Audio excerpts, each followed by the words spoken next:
Another issue that's come before us this year, based on the governor's budget proposal, is consolidation.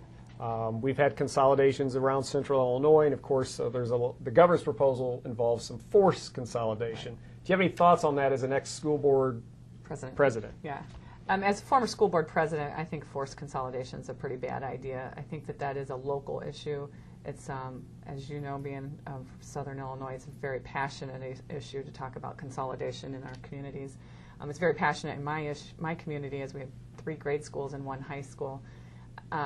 So what we've kind of done in our community, because it's been tried numerous times over the course of the last 20, 30 years to consolidate our schools, what we've done is we've gone to more shared services.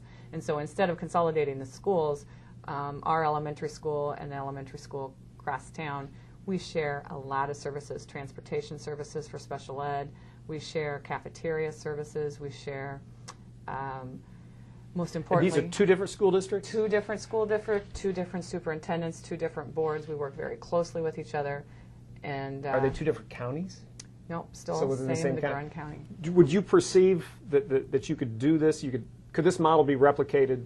Yes, on a bigger scale? It is, and actually it is. Lake Forest does it up north. They're actually shared services between an elementary and a high school, and they've taken it a couple steps forward. They share superintendents.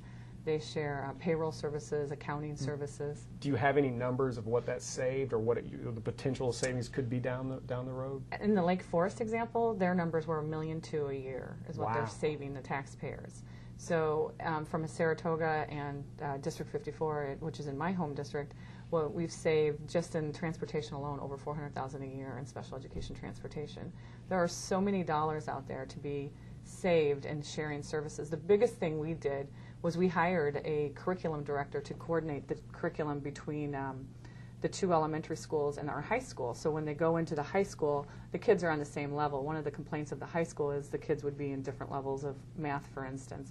And so now the kids will be going, the 8th graders will be going to 9th grade, real close to the same page, right?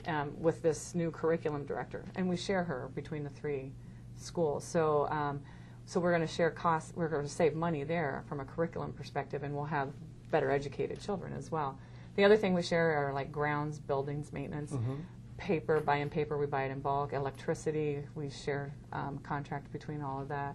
Consolidation is so controversial, especially in our smaller communities, because it's the heart of the town. And, right. And so I think what you're proposing and what you have done in certain counties in the suburbs is a great alternative to that. It is a great alternative. And do you think that you can parlay that message out throughout the state? Will you work with the state board to do that? Yeah.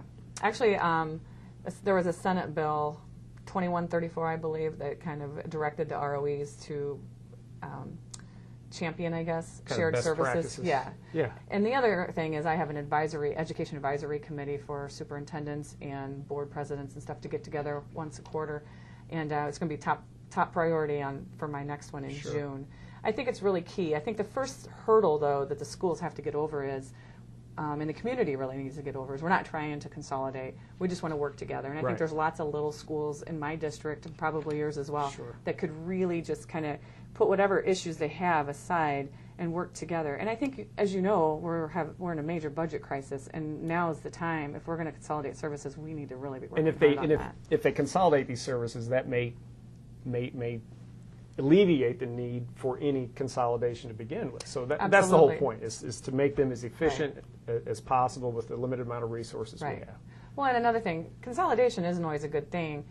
You have to bring up teachers to the highest paid salaries.